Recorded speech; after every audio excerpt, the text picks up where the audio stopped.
Yes, brother. All right, I wanted to write down something before I forget. I wanted to give you the theme of the book. Then we'll go on to some other thing, but I should have given you this so we can work it through. All right.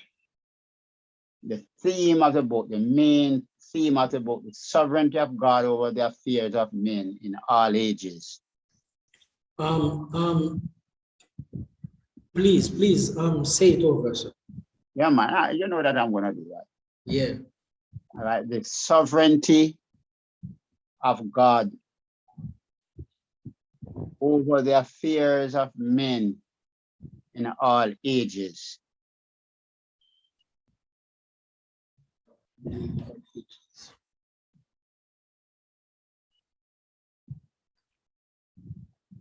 Yes, sir. All right. Yes.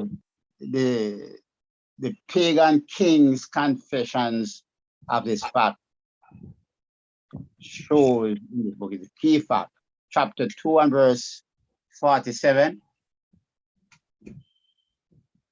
So this is still about the main theme, right? Yes, man. All right. So I would like to get it down as well. Can you say it over? Yes, the pagan kings actually confess and admit that. Look at chapter 40, beg your pardon, chapter 2 and verse 47. I'm going to read. Where it says in 47, the king answered Daniel and said, truly your God is a God of gods, the Lord of kings, and I reveal the secret, since you revealed this to me. All right? Yes. Look at chapter 4 also and verse 37.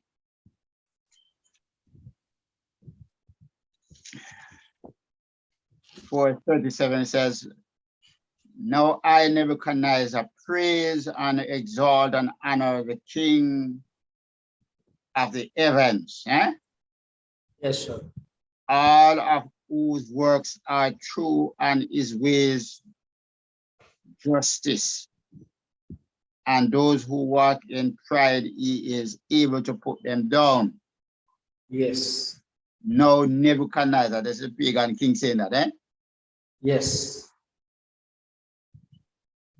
Then in chapter 6 and verse 26, I just wanted to get this. If we get this fixed, then we don't even have to do anymore. Okay, sir. Chapter 6 and verse 26, where it says, I made a decree that in every dominion of all my kingdom, men must tremble and fear before the God of Daniel. For he is the living God and steadfast forever. His kingdom is a one which shall not be destroyed, and his dominion shall endure to the end. Yes. So this now was King Darius. Yes. Pagan kings. Yes, a different king. Yeah, the pagan kings. That's what I want to get at. Different kings. Yes, sir. Making these statements about the God of Daniel. Yes, sir. He is the sovereign of all the world. So the sovereignty of God over all the affairs of men in all ages, that is the key to understanding some of the mysteries that are there in the book. You know, these are just testimonies. Yes. Stand out and stand out well. Yes, sir. They are roughly, and I know you don't have this, so I'm going to let you write it down also, which I think is really good. There's roughly about 6 conflicts in the book. All right. The first one is a conflict between pagan and self-indulgence and conscience and abstinence in promoting health. Abstinence win, and I will go over that, but write them down because I think they are good information. Yes, sir. All right. Chapter 1 and verse 8 to 15, and you will get this. That conflict between pagan self-indulgence and conscientious abstinence. Conscientious abstinence in promoting health. And we find out that abstinence win, because Yes. these guys came out brighter and healthier than Yes. the other. The second conflict. Sir, Yes, sir. is it possible for me to get a picture of it? Because it kind of rumble up with some writings and all of that, pens that I draw up something. So I prefer. Yes, sir. You know, because of the pronunciation and all of that, so I don't really pick up the first one. I think you said the pagan self-indulgence, something which I could not get. All right. Between pagan self-indulgence and conscientious abstinence. Conscientious abstinence. N-S-C-I-E-N-T-I-O-U-S.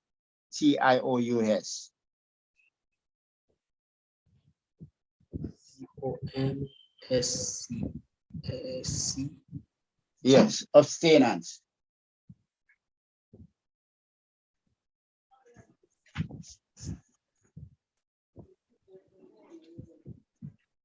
All right, brother, I'm gonna ask you to hold on a minute for me here.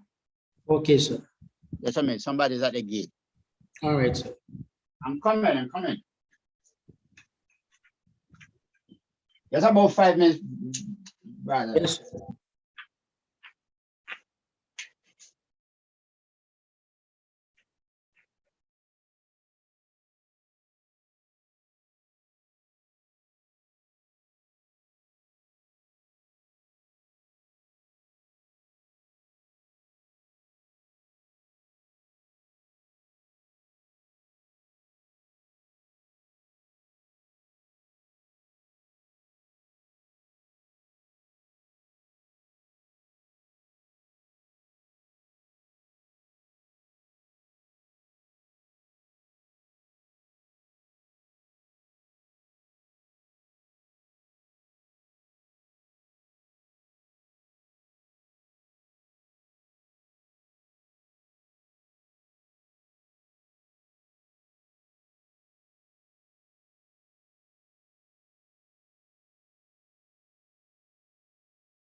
Brother Good.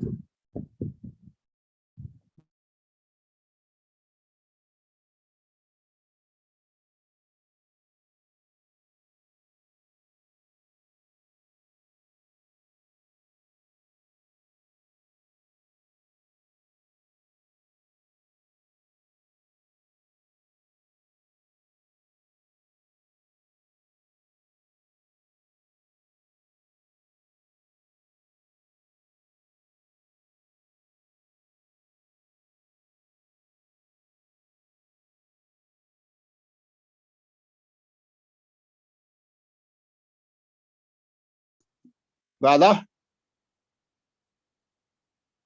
Yes, Brother Good. Brother Good, your mic is muted, sir. Somebody was at the gate, man, so I had to run to the way. Okay. So for Okay, sir. your patience. No All right, problem. saying abstinence win. You remember that? Yes, sir. All right, and that is in promoting health. Then we said the second conflict is between the pagan magic and heavenly wisdom. Magic. Yes, magic. Pagan magic. M-A-G-I-C, like witchcraft, Yes, sir. obeah, voodoo. Yes, sir. All right. But heavenly wisdom in the interpretation of a dream. Divine wisdom wins. Chapter 2, 1 through 47. Yes, sir.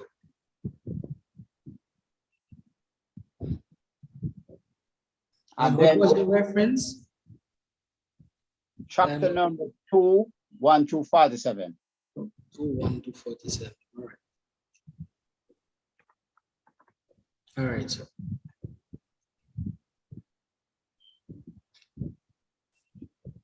Then thirdly, next conflict, Eden adultery, array against the loyalty to God. Loyalty to God wins. I will go over it. Eden, idolatry, arrays against the loyalty to God. Loyalty to God wins. Chapter 3, 1 through 30.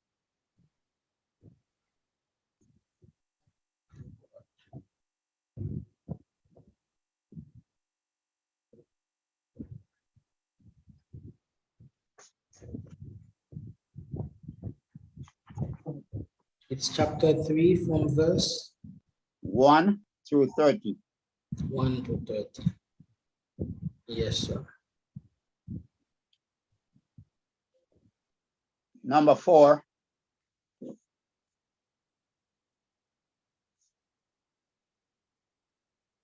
Yes, sir. Impious sacrilege.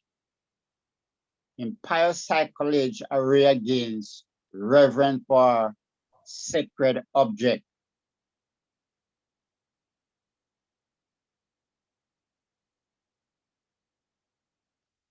Impious sacrilege. Impious, I-M-P-I-O-U-S. Oh, pious. Pious sacrilege. Impious, you know, I-M, impious. Oh, impious. Okay. Yes, I-M-P-I-O-U-S. Yes, sir. Arrays against the reverence for sacred objects.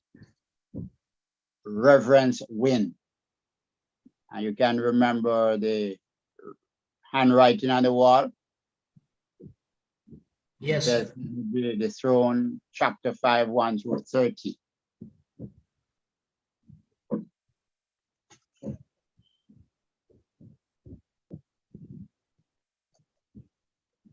You said relevance of secret or reverence? Reverence. Reverence of secrets. R-E-N-C-E. Yes, sir.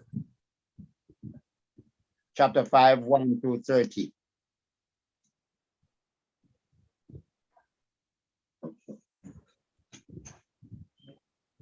Yes, sir. Then 6.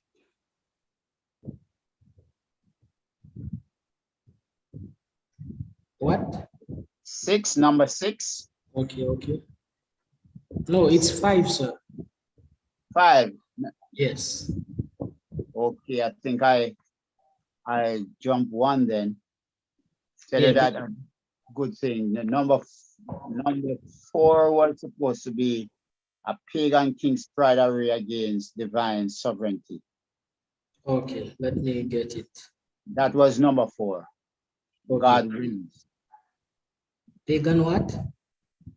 Pagan king's pride array against divine sovereignty. Pagan king's pride.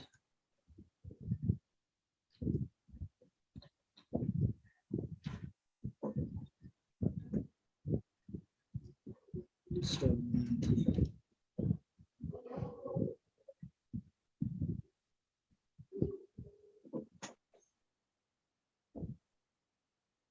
Yes, sir.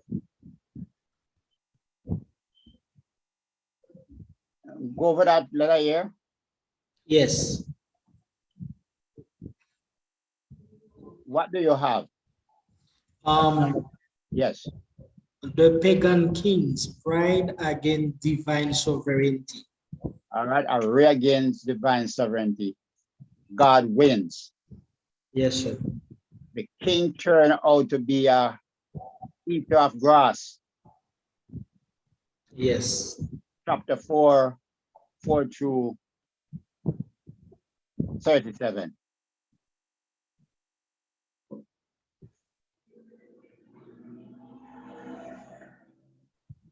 And I have it written up. I wasn't going to put in there, but I think this is very, very important. It's some notes I took some years ago. Okay, sir. I think it's good to align. So just bear with us that we go through. We continue on the other thing after a while. Yes, sir. So number 5 would be what now? Impious sacrilege. Good. So we are back in line. Thank you. Yes, sir. We are back in line. Number 6. There's a conflict in the book between malicious plotting and the providence of God over his saints. Providence win. The lion's mouth stop. Chapter 6, 1 through 28. I will go over it, but I really think it's important. Yes, sir.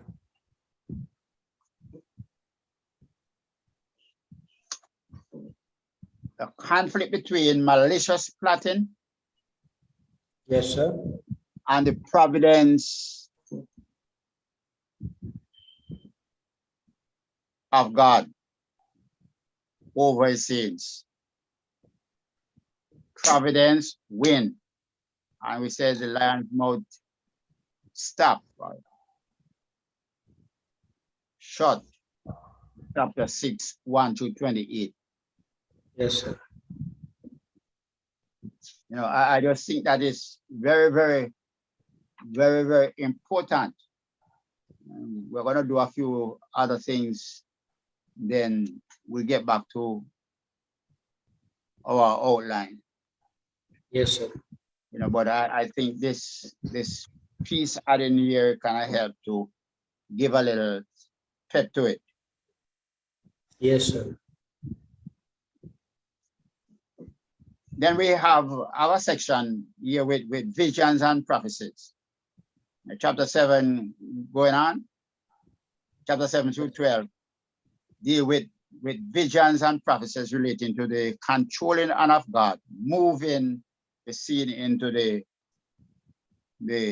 line of history, a panorama of history.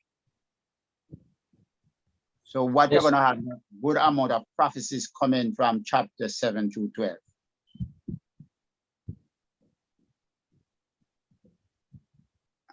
And some thoughts that would have gone through, but still, so I'm not going to stay too long with it. The interpretation of the book of Daniel is a companion book of Revelation.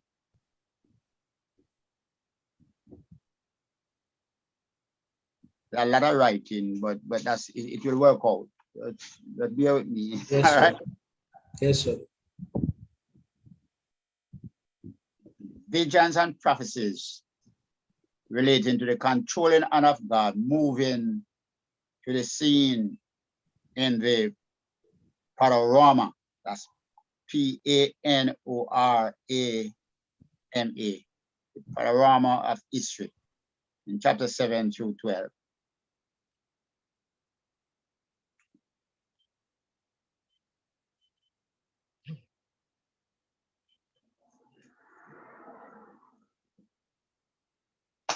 Then we look at interpretation of the book. We want to bear this in mind, that the book of Daniel is a companion to the book of Revelation. We said that already. Yes, sir. Both contain imagery, which is mysterious. We said that already. Yes, sir. All right. They attempt to fit the prophecies of Daniel and Revelation into the facts and event of human history, has produced endless conflict of opinions.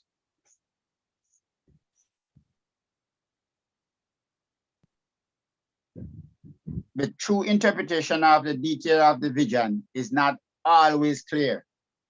Two facts are generally acknowledged by candid scholars, and I want you to get this. It is not easy to fit them together, but there are two facts that are generally acknowledged by candid, straightforward, scholastic writers. One,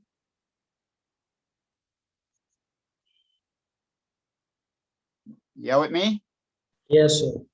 One, the prophecies represent a partly veiled revelation of future events in secular and sacred history. And you will have to work through that after a while, you know. But I really think it's just very, very important. You know, I did this in some class way back in the 70s. Okay, sir. You know, and I said, I better share with you. I was in the class at that time. I wasn't teaching the class. Okay, sir. All right. You conserve them well. Yeah, that's the reason I told you I couldn't really take it, because I had a lot of markings with red ink and all that thing inside it, what I did. And Okay, sir. the possibility you couldn't even read my handwriting anyway. Okay, sir. All right. So we said there are two things that we must look at when it comes to prophecy, right? That is clear. One, Yes. the prophecies represent a partly veiled revelation of the future events in secular and sacred history. And two, It's kind of different. So you were saying the prophecies reveal then, represents, they represent. yeah, Okay. a partly veiled revelation of future events in secular and sacred history. All right, let's get this, because I think it might be swayed a little bit. I said that two facts are generally acknowledged by scholars. Yes, sir. Sincere scholars. One, that the prophecies represent a partly veiled revelation of future events in secular and sacred history.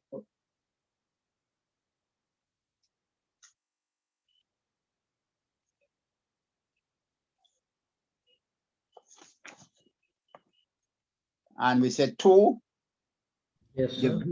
the visions point to the ultimate triumph of God's kingdom over all satanic and world power.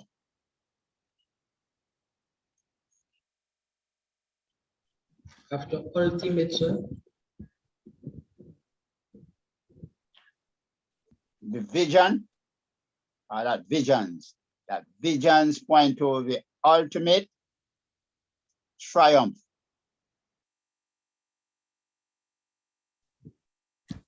I don't get the word, sir. Triumph. Trial. Triumph. Triumph. Triumph. Beg your pardon, Triumph.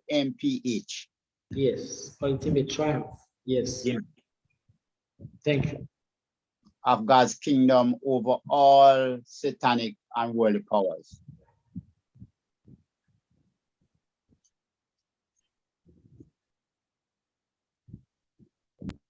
Like in chapter 7, many commentators see the 4 beasts as representing the 4 great empires. And you'd have known this, right?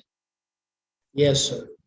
4 great, in chapter 7, 4 great empires. A lot of commentators agree that 1, you have the Babylonian, the Medo-Persian, the Greece, and the Romans. All right? Yes, sir. And followed by a vision of the coming of Christ.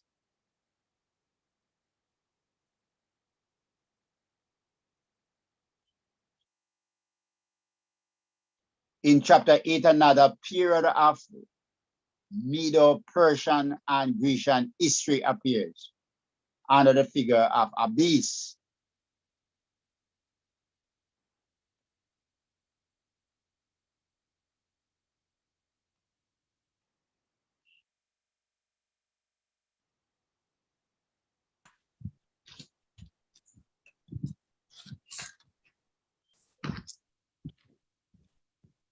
In chapter 9,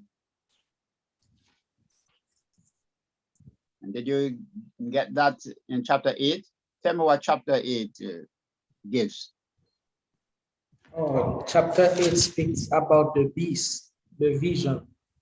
All right, the period of the Medo-Persians and the Grecian history appears and the figure of a beast. Okay. Chapter 8.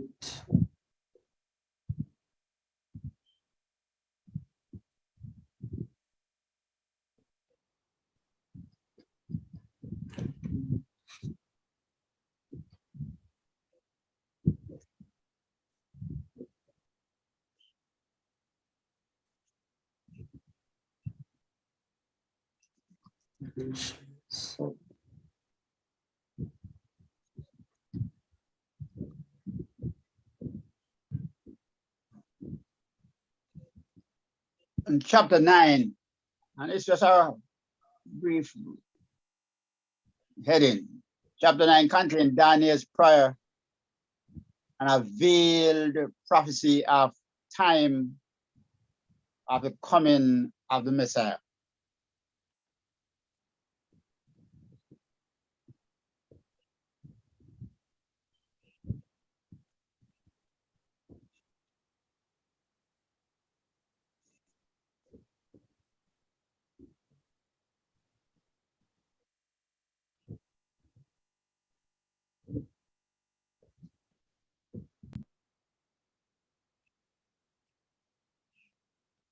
So it's Daniel's prayer and prophecies of the coming of the Messiah. That's correct. All right. And then chapter 10 to 12 contain additional far-reaching predictions and revelation of future events.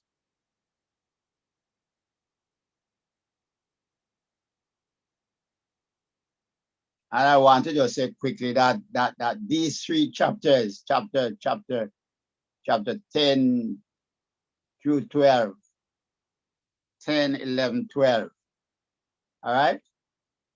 Yes, sir. Have been a battleground of theological controversy with many varied interpretations.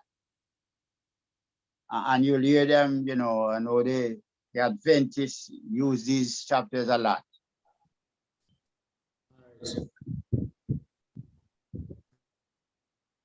I will get back. These three chapters have been the battleground of theological controversy with many varied interpretations.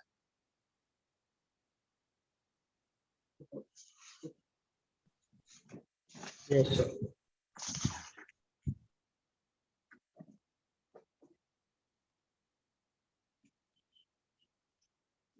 There are some varied selections, you know, that I will run through. And I know that we have been on it a little, but there are 7 choice selection in the book that I would love to point out. In number 1, the purpose of Daniel, chapter 1 and verse 8. I like to look at it again. We look at it this morning, but I want to look at it again.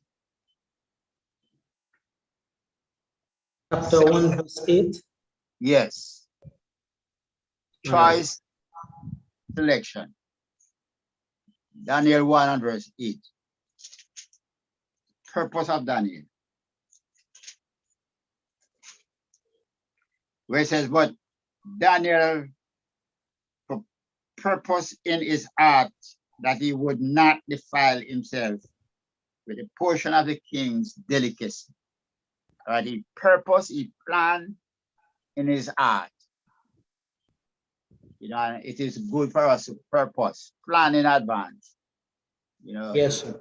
You know, it's like when you get in the New Testament, you say you must what you have purpose to give to God. You're planning in advance what you're going to give to God, eh? Then you're planning in advance that I'm not going to do this.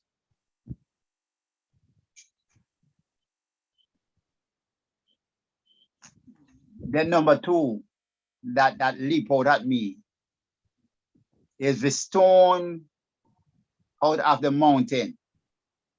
I don't know if you have ever stopped and read that keenly. Chapter 2 and verse 44 to 45. I'm going to just touch it quickly. I think it's an high point in the book. And in the days of these kings, the God of heaven will set up a kingdom which shall never be destroyed, and the kingdom shall not be left to other people. It shall break in pieces and consume all these kingdoms, and it shall stand forever. And you remember the king said something like that?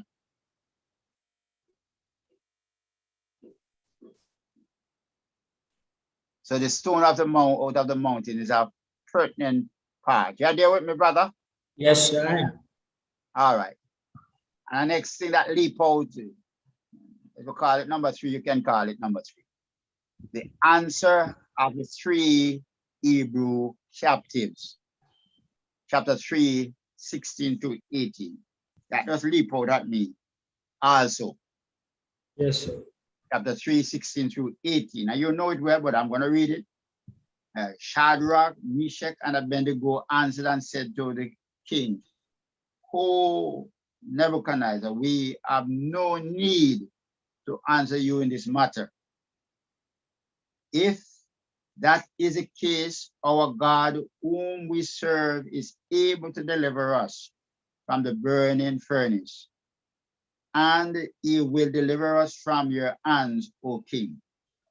But if not, let it be known to you, O king, that we do not serve your gods, nor will we worship the golden image which you have set up." This is a powerful passage of conviction, eh? Yes, sir. Courage. because these young men were facing life and death. Yes, sir. Because the king had the power to wipe them out. Yes, then sir. the next choice selection that leap out at me, just leap out at me, the Feast of Belshazzar.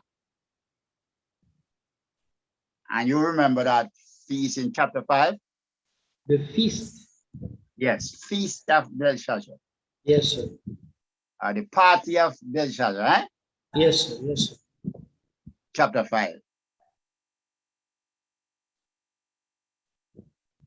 That leap out. I could read some, but I'm not going to stop because it's a long party. But it says Belshazzar the king made a great feast for 1,000 of his lords and drank wine in the presence of 1,000. While he tasted wine, Belshazzar gave a command to bring the gold and silver vessel which his father Nebuchadnezzar had taken from the temple, which has been in Jerusalem, that the king and his lords and wives and concubines drank from it. And Yes. it was a very hour to find a whole lot of things coming on. He had a running belly. Huh? He had diarrhea. I don't know if you have ever thought of that, that he really had diarrhea. No, sir. Yeah, well, go and read it again and do your search. He says, and the king's countenance changed and his thoughts troubled him. And so the joints of his hips were loosened and his knees knocked against each other. And the king cried out to bring the astrologers. All right. Then, next thing that leap out, Daniel in the lion's den. That is a biggie, don't? Yes, sir. As these lions were hungry lions. Yes, sir.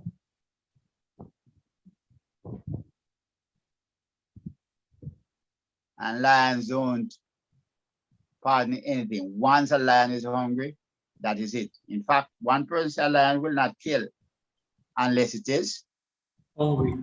hungry. It will just walk away peacefully once it's filled. It's not like the leopard and the bear. The lion really attacks to eat unless it is irritated.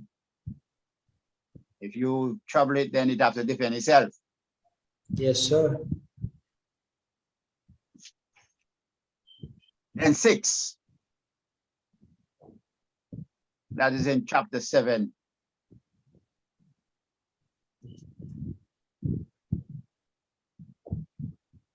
Following 7, 9 to 14. The vision of the judgment. So chapter 7 gives a real vision of the judgment.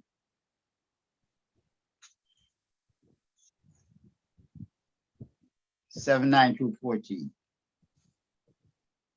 He says, I watched till thrones were put in place and the Ancient of Days was seated. His garment was white as snow and his hair as his head was like pure wool. And his throne was fire flame. His wheels are burning fire.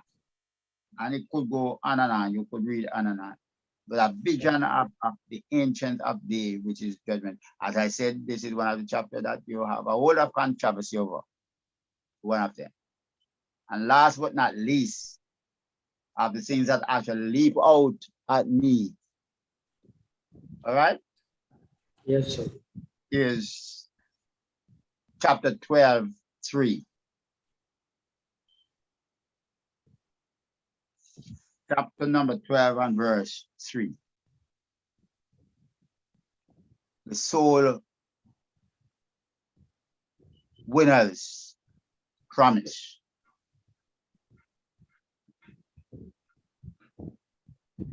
Those who are wise shall shine like the brightness of the firmament, and those who turn many to righteousness like the star forever. You know, I wouldn't leave without touching evangelism. Eh? Yes, sir. But I really want you to look at that. And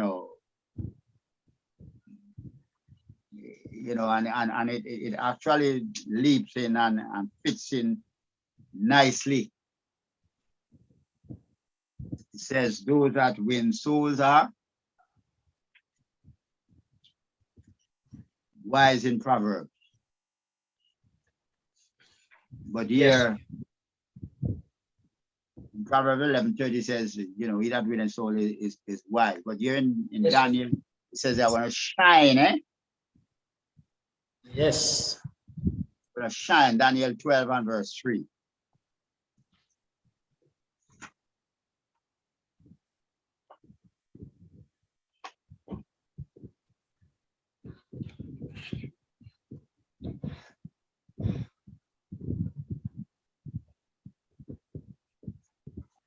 All right, I know that I burden you a lot today. Yes, sir. The writing and some of the things I don't really get the pronunciation well. Okay. So, yeah. Which pronunciation you didn't get? I will repeat it for you, please. Because my intent is for you to get it. I mean, over what we have gone through, perhaps I should maybe read them over and see if I get everything well. Because I'm skeptical. I'm not sure I took everything as I should. Okay. Yes, sir. But I think I can work with what I have and finish reading through the book and also the material that you have sent, the pictures. Then I should be ready enough for the exam. Yeah, but we'll have class again, we'll have a next class. Yes, I know. But I really want you to get this piece. So if there is some type of question you have, let's deal with it. No, I don't have questions. No doubts about some pronunciation that you didn't get?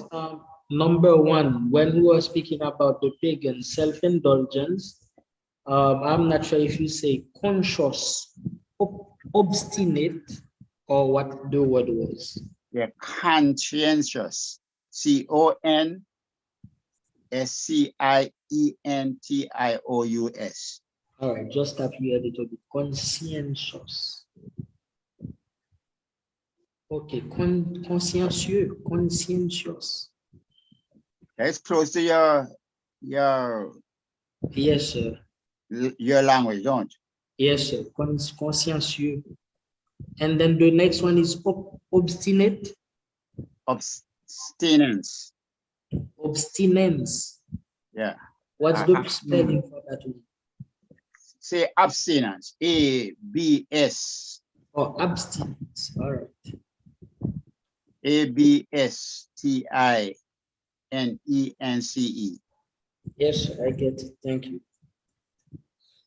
I think the second one was between the pagan magic and heavenly wisdom. Heavenly wisdom wins. Ethan or Eden?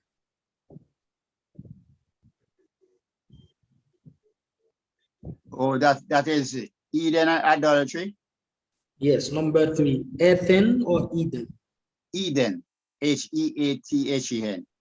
Oh, Eden. I pronounce that as Ethan. When you say Eden, it's like I thought of the garden. Okay, no. Okay. HEATHEN.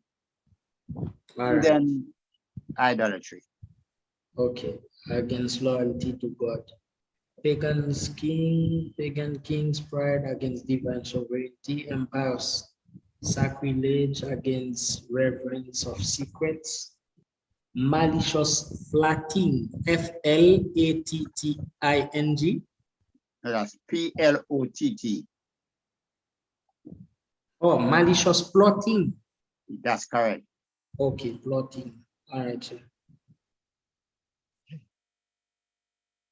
malicious plotting, and the providence of God over his sins. All right, so I think I'm okay. Now just look, man. I know that our time is running, but look, I want to get this, Yes, sir. You are the future, Daniel is a companion book of Revelation because they both contain imagery which are mysterious. That's correct. Yes. Two things that we must look at while looking at prophecies. Number one, the prophecies represents a partly veil. This veil here is written V-E-I-L. Yes, V-E-I-L-D. It's partly veiled revelation. It's partly covered revelation. Okay. Revelation of future events in secular and sacred history. Sacred history. All right. Yes, sir. The visions points, or let me say, point to the ultimate triumph of God's kingdom over satanic power. That yes, over second. I said satanic and world power, but that's all right. Yes, satanic and world power. World power. Chapter 8 speaks of a period of Persian invasions and gives an image of the beast. Chapter 9, Daniel's prayer and prophecies of the coming of the Messiah. Chapter 10 to 12, additional revelation of future event. And chapter 10 to 12 also is a lot more controversial to the Adventists. The purpose of Daniel. Well, not really Adventist, I just use that, It is a grown-up theological controversy. Okay. Whether you're a member of a church or an Adventist, Jehovah's Witness, Moravian, and all of that, most of the theologians, actually have somewhat varied interpretation. Yes. All right, so chapter 10 through 12 really contain a lot of controversy, theological controversy. Yes. All right, so then the purpose of Daniel in chapter 1, verse 8, the answer of the three Hebrews captive, chapter 3, 16 to 18.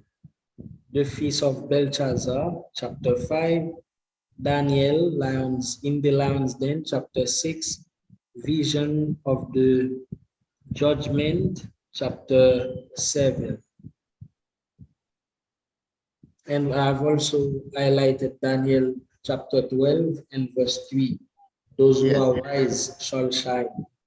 Yeah, the soul winner's promise. Yes, but I think you miss out one. The stone out of the mountain, chapter 2, 4 to 45. Okay, the stone. That was number 2. The stone cut out of the mountain. Remember, the stone came down and knocked down the image and it breaking. Yes. Chapter 2, 44 to 45. Yes, sir.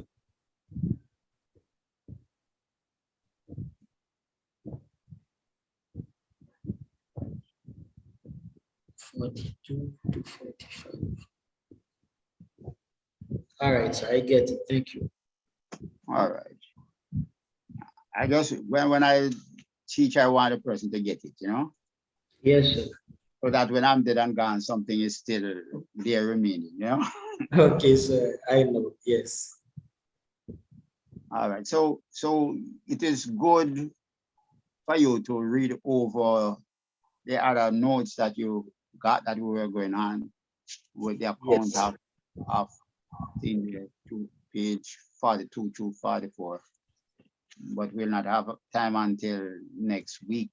Not next week, the week after. Yes. So that's the main reason I hold you so long today, sir. Yes. All right. All right. All the best now, sir. Thank you. You too. You be safe. Yes, you too, sir. All right, bye now. All right, bye.